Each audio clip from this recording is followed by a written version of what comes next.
38장, 창세기 38장입니다. 1절부터 11절 말씀까지 교독하시겠습니다. 1절입니다. 그 후에 유다가 자기 형제들로부터 떠나 내려가서 아둘람 사람 히라와 가까이 하니라.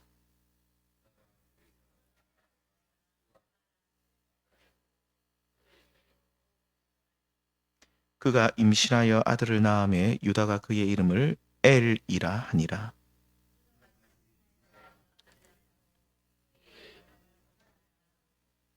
그가 또다시 아들을 낳고 그의 이름을 셀라라 하니라. 그가 셀라를 낳을 때에 유다는 거십에 있었더라.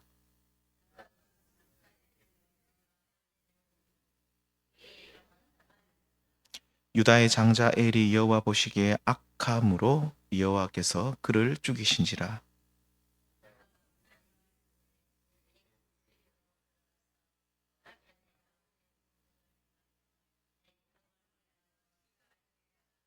오나니 그 씨가 자기 것이 되지 않을 줄 알므로 형수에게 들어갔을 때에 그의 형에게 씨를 주지 아니하려고 땅에 설정하매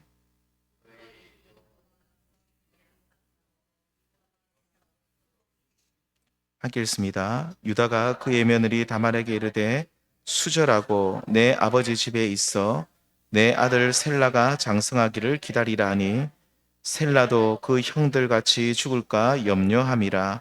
다말이 가서 그의 아버지 집에 있으니라. 아멘. 창세기 12장부터 시작되는 아브라함, 이삭 그리고 야곱 이야기는 이 족장들 이야기라고 하는데 이것이 마지막 50장까지 끝까지 이어집니다. 그 중에서도 25장에 보면 아브라함이 죽고 나서 이제 아브라함 이야기가 끝이 나고 25장부터는 야곱 이야기가 시작이 되는데 25장부터 50장 끝까지 야곱 이야기가 나옵니다. 그래서 야곱 이야기 분량이 가장 많죠. 37장부터 시작되는 야곱의 아들 요셉 이야기, 이것도 사실은 야곱의 약전, 그러니까 야곱의 톨레도시라고 하는데 야곱의 그 족보 안에 들어가 있는 이야기다라고 볼 수 있는데 왜 그렇습니까? 37장에 요셉 이야기가 시작되고 요셉 이야기가 50장에 그 맞춰질 때까지 여전히 야곱은 살아 있었거든요. 17세에 애굽의 노예로 팔려가서 30살에 애굽 총리가 된 요셉 이야기. 이때 야곱은 여전히 가나안 땅에 그의 아들들과 함께 살고 있었습니다. 그래서 요셉 이야기가 본격적으로 시작되는 37장에서부터 좀 야곱이 잠시 들어가 있다가 49장, 이미 48장에부터도 나옵니다. 49장에 보면 자신의 아들들을 야곱이 축복을 하죠. 야곱이 또 나옵니다. 그래서 25장부터 끝까지 야곱이 나오는데 아무튼 이 37장부터는 이 야곱 이야기 속에 들어있는 요셉 이야기가 37장부터 시작이 되고 이 37장에 보면 요셉이 아시는 대로 꿈을 꾸죠. 어떤 꿈인지 아시죠? 이 곡식단이 다 자기에게 절을 하고 해와 달과 별들이 11별이 또 자기에게 절하는 그런 꿈을 꾸는데 이 꿈을 꾸고 난 뒤에 이 꿈을 또 이야기를 하게 됩니다. 그때 형들이 요셉을 굉장히 미워하는데 정말로 죽이고 싶도록 미워하게 됩니다. 그래서 나중에 애굽의 노예로 결국 죽이려고 하다가 그만두고 아무튼 원래는 죽이려고 했죠. 원래는 죽이려고 하다가 뭐 르우벤과 유다가 좀 말리기도 하고 이렇게 하면서 그만두고 이 요셉이 노예로 팔려간다는 이야기가 37장까지 내용입니다. 그 한 장에 그 내용이 다 들어 있습니다. 그런데 갑자기 38장이 딱 넘어가면 요셉 이야기가 아니라 누구 이야기가 나옵니까? 야곱의 아들 유다 이야기가 나오죠. 그것도 시간 간격이 좀 안 맞아요. 동시대가 아니라 제가 좀 시간을 계산해 보면 10년에서 많게는 한 20년 후 이야기. 37장과의 어떤 시간적 간격이 굉장히 좀 있습니다. 그래서 유다가 나이가 많았을 때 노년기에 있었던 한 이야기가 나옵니다. 그런데 그 이야기가 오늘 제가 말씀을 11절까지 읽었지만 그리 썩 좋은 내용이 아니죠. 유다에게는 엘이라는 큰 아들이 있었다라고 합니다. 근데 아들이 이제 장가갈 때가 되어서 그에게 다말이라는 며느리를 구해주게 됩니다. 그런데 엘은 여호와 보시기에 악함으로, 이 악하다는 것은 다말과의 관계에서 악을 행했다는 뜻인데, 하나님 보실 때에 엘이 악함으로 죽임을 당했다. 어떤 악입니까? 성경은 말하고 있지 않은데 그의 동생 오난이 죽은 것을 생각해 보면, 오난도 악해서 하나님으로부터 죽임을 당하는데, 아마도 이 다말이 아들을 낳아서 그 가문을 이어나가야 한다는 하나님의 뜻을 생각해 볼 때, 아마도 엘은 자신의 아내 다말과의 관계를 피하고 아이를 가지려 하지 않았기 때문이 아닌가, 저는 그렇게 봅니다. 그래서 이 자녀를 낳지 않으려고 하는 이 엘의 악함을 하나님께서 보시고, 아무튼 그가 하나님의 징벌을 받아 죽임을 당하게 됩니다. 그리고 나서 큰아들이 죽었을 때에 유다가 신명기 25장에 보면 계대법, 그 수원법이라는 게 있습니다. 그 어떤 내용이냐면 대충 이렇습니다. 그 형이 형이 결혼을 해서 살다가 형이 갑자기 죽었는데 자녀가 없어요. 아들이 없어요. 그럴 때 그 죽은 이제 미망인이 된, 과부가 된 이 여인, 그 자기의 형수와 그 남동생이 있으면 남동생이 결혼하는, 그래서 수혼할 때 이 혼자는 그 형수할 때 죄송합니다. 수혼법 할 때 숫자는 형수할 때 숫자를 씁니다. 그래서 형수와 결혼하는 법이 신명기 25장에 나옵니다. 그래서 이런 말씀이 있습니다. 25장 5절에 형제들이 함께 사는 중에 그중 하나가 죽고 아들이 없거든 그 죽은 자의 아내는 나가서 타인에게 시집가지 말 것이요 그의 남편의 형제가 그에게로 들어가서 그를 맞이하여 아내로 삼아 그의 남편의 형제된 의무를 그에게 다 행할 것이다. 그래서 이 수혼법을 따라서 이 유다가 둘째 아들 오난과 다말을 결혼을 시킵니다. 자, 그런데 이 오난은 다말과 관계를 가질 때 오늘 말씀에 있는 것처럼 아이를 가지지 않으려고 땅에 설정을 하게 되는데, 이것이 하나님 보시기에 악함으로 하나님이 그도 죽이시죠. 심판을 받은 겁니다. 이렇게 두 아들들이 죽었기 때문에 마지막 세 번째 아들이 있습니다. 셀라. 그래서 이 마지막 세 번째 아들을 주는 것이 계대법이고 바로 이것이 수혼법인데, 그래서 결혼을 시켜서 아들을 낳게 해야 되는데 시아버지 유다가 이것을 싫어하죠. 왜 싫어합니까? 본문 11절에 보면 그의 형들처럼 죽을까 염려함이라. 첫째 아들도 죽었고 둘째 아들도 죽었으니까 셋째 아들까지 죽으면 큰일 난다는 거죠. 그래서 셀라를 다말에게 주지 않습니다. 이때 시간이 어느 정도 지난 뒤에 다말이 도저히 이래서는 안 되겠다 싶어서 자신이 창녀로 분장을 해서 잔치집에 다녀오는 시아버지 유다와 관계를 가져서 쌍둥이 아들들을 낳게 되는데 그 이름이 베레스와 세라입니다. 우리는 이 말씀을 전통적으로 해석을 해보면 오늘 38장 내용이 이런 내용인데, 전통적으로 해석하면 이렇습니다. 인간은 유다처럼 원래 악하고 다말처럼 우리는 원래 음란한 사람들이다. 그래서 성경은 이런 인간의 악함을 여과없이 우리에게 보여주는 책이다라고 그렇게 말씀하시는 분들이 있어요. 이것은 윤리적이고 도덕적인 해석이죠. 우리가 성경을 이렇게 해석을 해버리면 모든 성경의 내용 또한 우리는 윤리적, 도덕적 해석으로 이해를 해야 됩니다. 그렇게 되면 성경은 우리에게 생명을, 영생을 얻게 하는 책이 되지 않고 오직 이 땅에서 좋은 사람이 되도록 만드는 도덕경밖에 되지 않는 것입니다. 성경을 해석할 때 가장 큰 틀을 꼭 기억하십시오. 구속사적 해석입니다. 이 구속사라는 말은 리뎀티브 히스토리라는 이 말은 이런 겁니다. 인류가 타락을 하잖아요. 아담과 하와. 오늘 성경부 시간에도 오전에 했지만 타락 이후에 하나님이 인간을 죄에서 건져내어서 회복시키시는 구원의 역사를 좀 줄여서 구속사라고 말합니다. 구원의 역사를 구속사라고 하는데, 성경을 단순히 도덕적 교훈이나 역사적 기록의 모음으로 보는 것이 아니라 창세기부터 요한계시록까지를 예수 그리스도를 통한 인류 구원이라는 하나의 거대한 줄기로 파악하는 관점이 바로 구속사적 관점이거든요. 그래서 우리는 창세기 말씀에서도 우리를 구원하시고자 하시는 하나님의 구속사를 우리가 창세기 말씀에서도 볼 수 있어야 됩니다. 구속사의 중심은 예수 그리스도십니다. 그러니까 하나님께서 타락한 우리를 구원하시는 방법은 딱 한 가지밖에 없어요. 여러 가지 방법이 아니라 딱 한 가지 방법, 예수 그리스도를 통한 구원이죠. 그래서 창세기 38장 또 구속사적 해석으로 보면 여기에 누구를 소개하고 있습니까? 예수 그리스도가 소개되고 있다 이 말입니다. 근데 그 예수 그리스도를 오늘 말씀 제목처럼 그분은 고엘 대신 예수 그리스도라는 거죠. 먼저 우리가 다말을 생각을 좀 해봐야 되는데 우리는 다말에 대한 편견을 버려야 됩니다. 뭐 창녀로 분장을 해가지고 시아버지와 부적절한 관계를 가진 오늘날로 그렇게 하면 오늘날 어떤 사람으로 치부받습니까? 굉장히 좀 그런 여자로 좀 손가락질 받겠죠. 근데 우리는 그런 생각을 버려야 됩니다. 이 다말은요. 그런 음탕한 여자가 아니라 성경에서는 이 다말을 어떻게 평가합니까? 의로운 여자다. 의를 행한 여자라고 성경이 평가합니다. 이것은 저의 말이 아니고 성경 말씀에 이런 말씀이 있습니다. 룻기서 4장 12절 말씀 함께 읽겠습니다. 시작.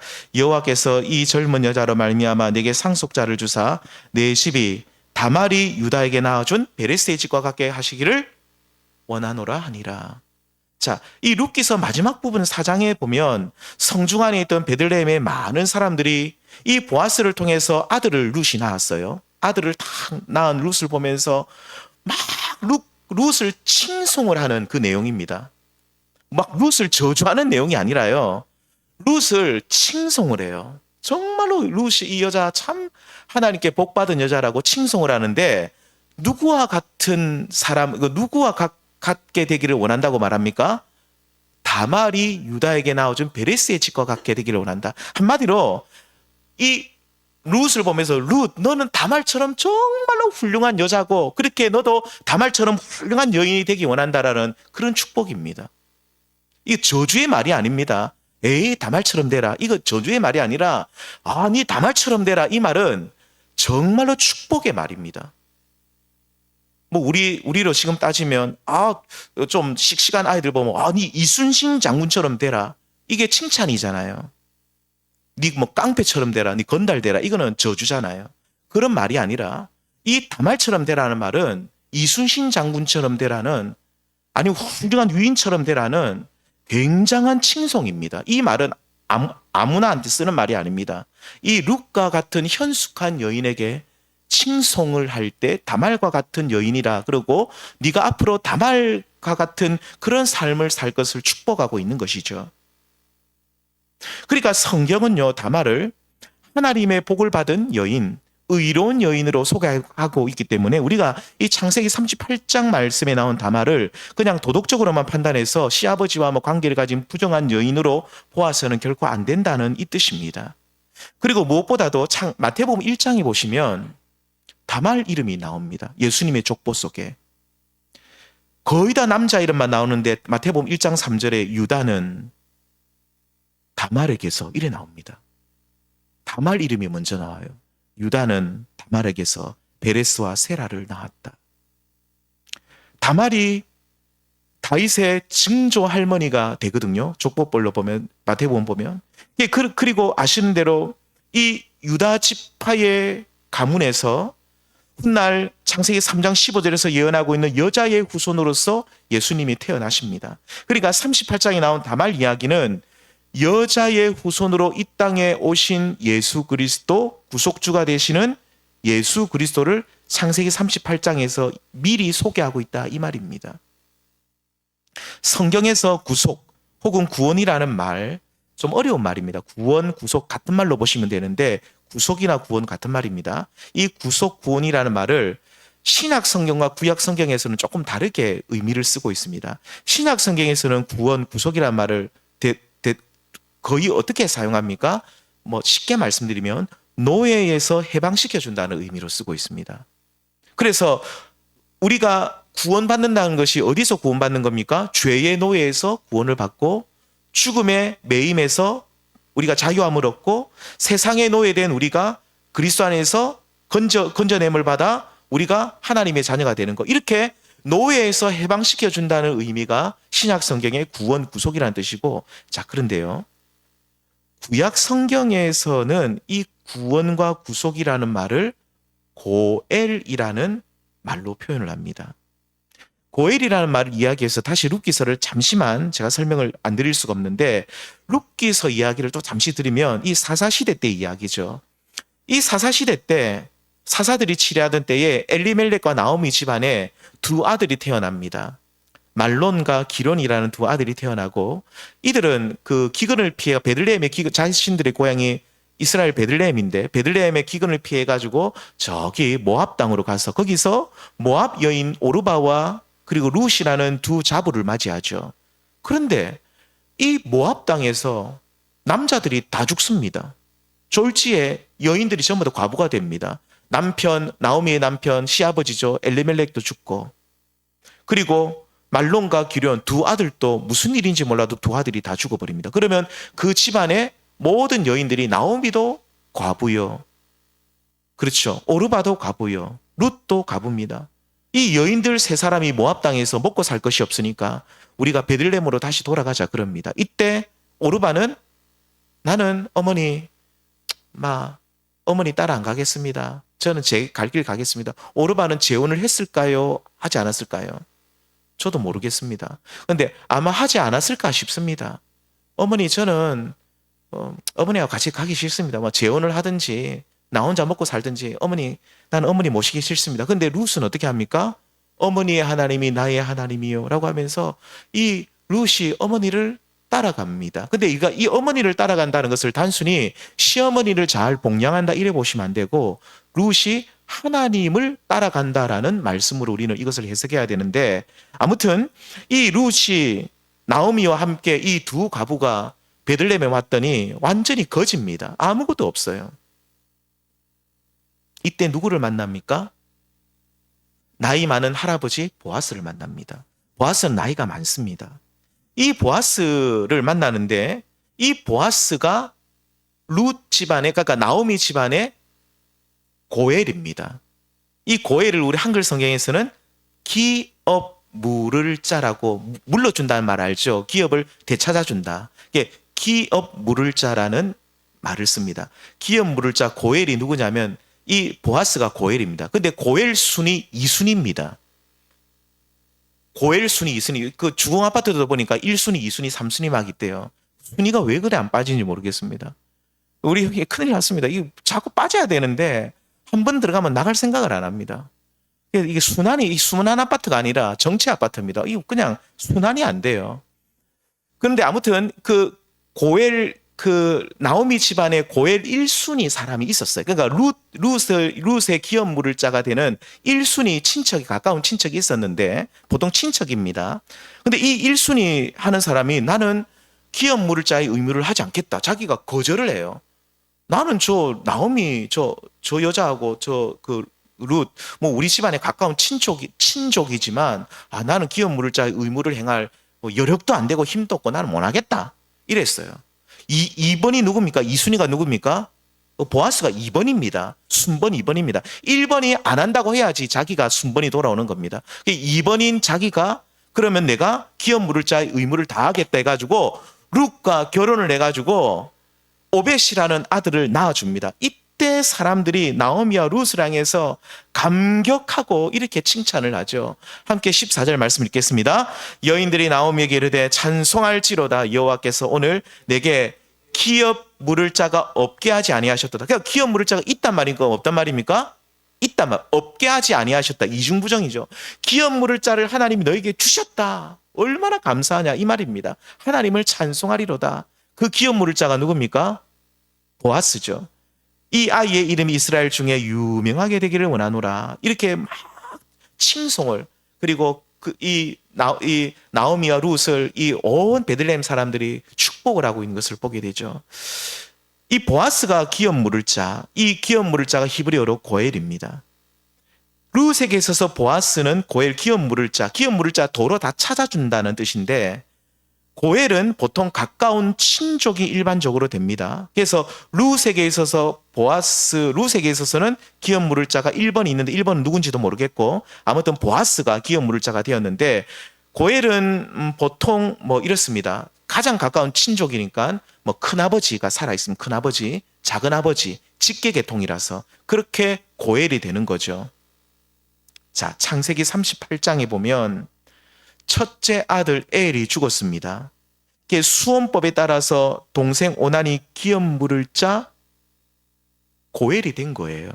그런데 그 둘째 아들 오나는 이 기업 물을 자의 의무를 하지 않는 거예요.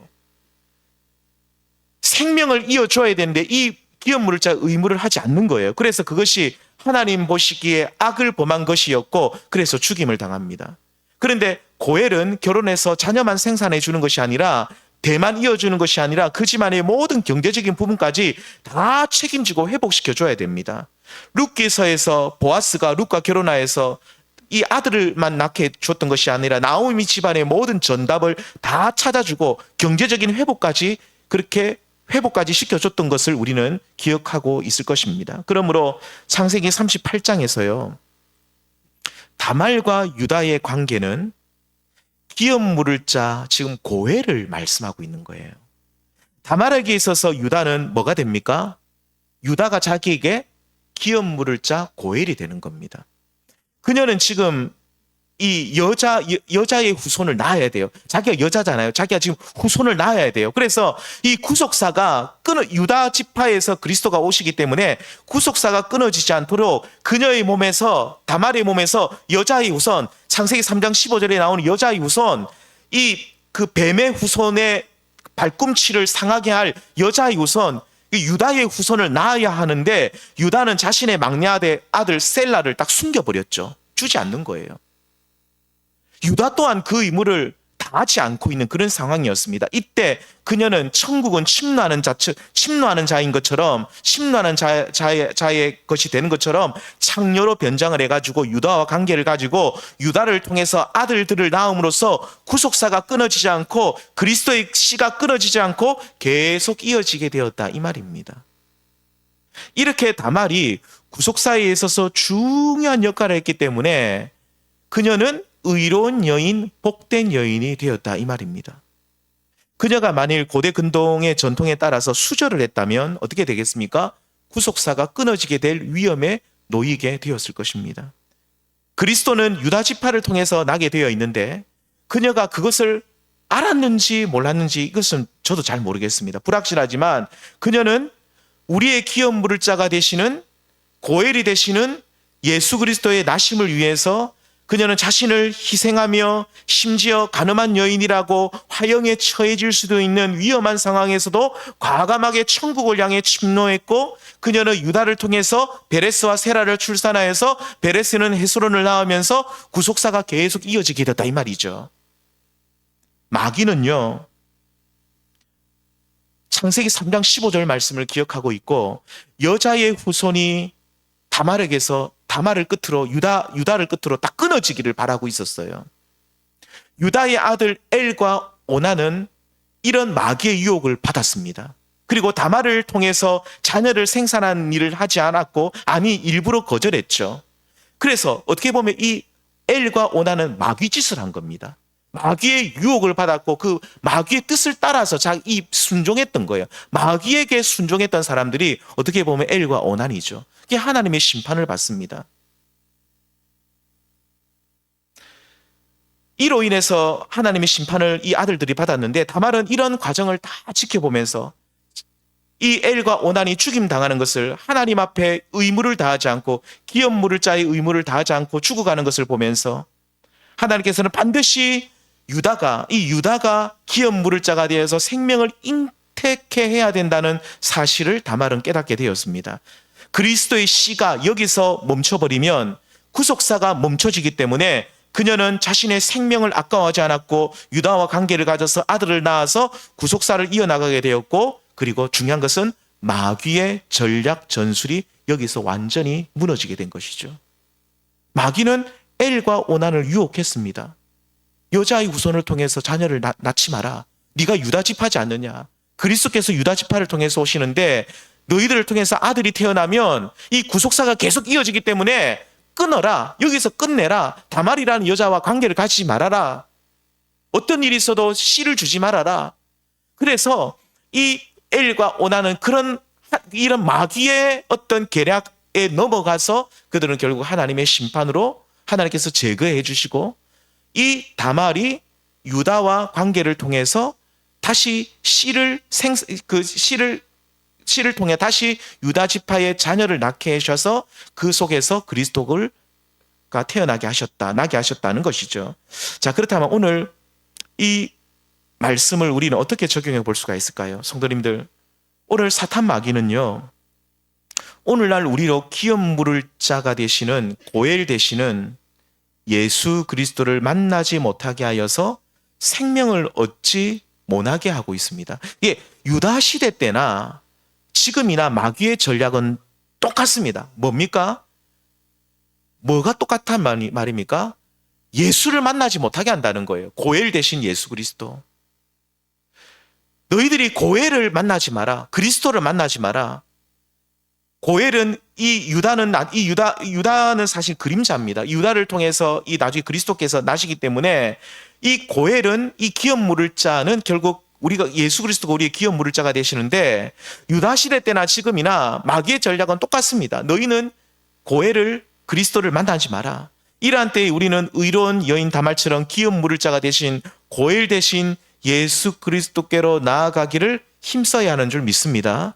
우리 이 말씀 읽겠습니다. 함께 읽겠습니다. 시작. 세례 요한의 때부터 지금까지 천국은 침노를 당하나니 침노하는 자는 빼앗느니라. 예수 그리스도께서는 우리의 고엘 기업 물을 자가 되셔서 그리스도는 우리에게 뭘 주십니까? 첫째 생명을 주시고 또 뭐 주십니까? 우리의 잃어버린 모든 것을 회복시켜 주신 분이 바로 그리스도십니다. 고엘이시죠. 우리의 고엘 대신 그리스도십니다. 누가복음 15장에 보시면 탕자 이야기가 나오는데 탕자가 아버지 집을 떠나서 아시겠죠? 이제 거지가 되어가지고 아버지 집에 돌아왔을 때에 아버지가 그를 환대하고 난 뒤에 모든 것을 회복시켜 줍니다. 옷을 갈아입히고 손에 가락지를 끼우고 발에 신을 또 신겨주죠. 모든 잃어버린 것을 탕자가 모든 것을 다 상실했는데 그 모든 것을 아버지가 다 회복시켜 주는데 그 아버지가 바로 우리의 고엘입니다. 자, 그런데 마귀는 어떻게 해서든지 이 땅에 사는 사람들이 고엘 대신 여자의 후손 대신 예수 그리스도를 만나서 생명을 얻지 못하게 방해를 합니다. 탕자처럼 이 땅에서 비참한 인생을 살다가 그냥 그 인생 끝내라는 거죠. 이러한 때에 우리는 기업 물을 자가 대신 고엘 대신 우리의 구원자 대신 예수 그리스도께로 날마다 나아가야 하는 줄 믿습니다. 그분께로 가까이 나아가서 우리가 고엘 대신 예수께로 나아가서 생명을 얻고 잃어버린 모든 것을 회복하여 날마다 하나님을 찬송하는 삶을 살아야 하는 줄 믿습니다. 오늘 말씀의 결론은 예수 그리스도가 우리의 고엘이 된다는 거예요. 그래서 우리는 이 다말처럼 고엘 대신 예수님께로 우리가 목숨이 위험해지는 일이 있어도 예수님께로 나아가는 일에 우리가 최선을 다하고 그리스도를 만나는 일에 우리가 아낌없이 시간과 정열과 열정과 물질을 들이면서까지도 그 예수님을 만나기 위해서 고엘 대신 예수님을 만나기 위해서 힘쓰자는 것이 오늘 말씀의 결론이다 이 말입니다. 성도님들, 앞으로 이 시대는 우리가 여러 번 들었을 겁니다. 뉴스에서 AI 시대로 이제 전환되고 있습니다. 이미 전환됐습니다. 그 AI라는 게, 인공지능이라는 게 옛날 인터넷하고 너무 다른 게 뭐냐면 전에 인터넷은 도구였죠. 툴이었어요. 이것을 우리가 그냥 인간이 들어 쓰는 거예요. 내가 필요할 때마다. 근데 이 AI는 이제 뭐가 되냐면 주체가 돼버려요. 행위자가 돼버린다는 거예요. 무슨 말이냐면 인간을 대신한다는 거예요. 이 완전 다릅니다. 인터넷이나 전에 우리가 쓰던 이런 첨단 문명의 기기들과 어떤 여러 이런 것들은 우리가 그냥 쓰는 거죠. 쓸 수도 있고 안 쓸 수도 있고 이렇게 우리가 마음대로 조정도 하는데 AI는 인간을 그 자리에서 몰아내고 자기가 그 자리를 딱 앉아버리는 거예요. 그러니까 이 AI는 행위자요 주체자가 돼버리는 거예요. 굉장히 이 시대는 우리가 편리한 시대이면서도 인간의 이제 설 자리가 없어지는 시대가 앞으로 오고 있고 지금도 오고 있고 앞으로도 계속 올 것 같습니다. 그래서 오늘날 정말 심각한 일이 뭐냐면 많은 분들이 AI와 이야기를 합니다. 우리가 아침에 일어나서 주님 날 깨워주셔서 감사합니다. 우리가 주님 앞에 이야기하고 고백하잖아요. 이제 사람들이 아침에 일어나서 핸드폰을 켜고 AI하고 이야기하는 거예요. 내 일어났다. 아이고 좋은 아침이네. 아이고 누구 오늘도 축복하고 우리를 얼마나 들뜨게 하고 마음을 기쁘게 하는지요. 우리의 모든 생체를 이름 다 아니까 뭐가 안 좋네. 굉장히 우리 위로하는 말을 해줘요. 우리를 너무 잘 알고 위로하는 말, 격려하는 말, 세워주는 말. 그러면서 사람들이 AI에게 다가가가지고 상담을 해요. 내 고민이 이러한데 어떻게 할 것이냐. 굉장히 설명을 잘해줍니다. 고민도 상담하고 심지어 운명까지 물어보면 앞으로 내가 어떻게 될 거냐. 내가 이사 갈 건데 어디로 가면 좋으냐. 전에는 사람들에게 물어봐죠. 앞으로 이 시대, 우리 자녀들의 시대는 AI 시대가 되면 AI가 주체자가 되어버려서 인간의 자리에 자기가 서가지고 모든 것을 결정해버립니다. 그런데 우리 성도님들, 제가 요즘에 이 AI도 제가 좀 책도 보고 공부도 하는데 정말로 앞으로 지금 또 영적으로 피폐한 시대가 이미 다가왔지만 앞으로 더 심각한 것은 이 마귀가 얼마나 머리가 좋은지 우리를 고엘 대신 그리스도께로 나아가지 못하도록 이 스마트폰과 AI를 통해서 계속 사람들을 AI 그 속으로 들어가게 하고 있습니다. 가상세계로 들어가게 하고 있습니다. 그 주체자 속으로 들어가서 너희들은 이제 하나님과 동행하지 말고 누가 동행하라고 하겠습니까? AI와 동행해라. AI가 너희의 모든 앞일을 인도해 줄 것이다. 이런 이야기 이제 안 할 것 같습니까? 분명히 앞으로 이런 것이 뜰 겁니다. AI가 여러분의 앞길을 인도할 겁니다. 여러분의 건강을 책임질 겁니다. 여러분의 삶을 알아서 좋은 길로 인도해 줄 겁니다. 이런 말, 우리가 교회에서 들었던 말들을 앞으로 이제 많이 듣게 될 겁니다. 우리 성도님들, 이러한 시대에 우리가 정신 바짝 차려야 됩니다. 우리는 마귀가 오늘날에도 고엘 대신 그리스도께로 가지 말라고, 우리의 기업 물을 자가 되신 그리스도께로 가서 너희들이 영생을 얻고 너희들이 그 예수를 통해, 예수를 만남을 통해 너희의 삶이 회복되는 것을 마귀는 그것을 눈뜨고 보지 못하는 거예요. 그래서 이제는 마지막 어쩌면 주님 오실 때의 마지막 시대인 것 같은데 이 AI를 통해서 많은 사람들을 부르고 있죠. 나에게 오라는 거예요. 이 AI를 통해서 마귀가 장난질합니다. 나에게 오라. 내가 너희들의 길을 인도할게. 내가 너희들을 도와줄게. 내가 너희의 모든 것을 책임져 줄게. 그렇게 지금 그런 시대로 지금 이미 들어왔고 앞으로 더 이런 시대가 더 급속하게 발전하게 될 것인데, 더 이런 시대로 우리가 접어들게 될 것인데, 이러한 때 우리는 더욱더 주님 앞에 깨어서 정신을 바짝 차리고 오직 우리의 고엘은, 우리의 기업 물을 짜는 예수 그리스도밖에 없음을 늘 고백하면서 다말처럼 천국을 침노하는 열정을 가지신 우리 성도님들이 다 되시기를 바랍니다. 이 다말은요, 화형당할 수도 있었어요. 시아버지와 관계를 가져가지고 그랬다면. 그래도 이 다말은요, 이 유다를 만나야 된다. 내가 이 유다를 통해 생명을 이어가야 된다. 이 그리스도의 씨가 우리 유다 가문을 통해서 나온다라는 사실을 그녀가 알았는지 몰랐는지 모르겠지만 아무튼 우리 그 생명의 씨가 여기서 잉태되지 아니하면 구속사가 끊어진다. 그래서 그녀는 어떻게 해서든지 유다를 만나서 정말로 그 생명의 씨를 잉태했듯이 우리들도 우리의 고엘 대신 유다 지파 가운데 오신 그 예수 그리스도를 끊임없이 사모하고 만나고 그 예수님을 우리가 정말로 그 예수님을 바라보면서 나아가서 그 예수님과 정말 우리가 하나가 되어서 만나서 우리가 생명을 얻고 풍성한 생명을 얻을 뿐만 아니라 그 귀한 물을 짜가 우리에게 허락하시는 회복도 누려야 됩니다. 내가 영생만 얻는 것이 아니라 회복도 누려야 됩니다.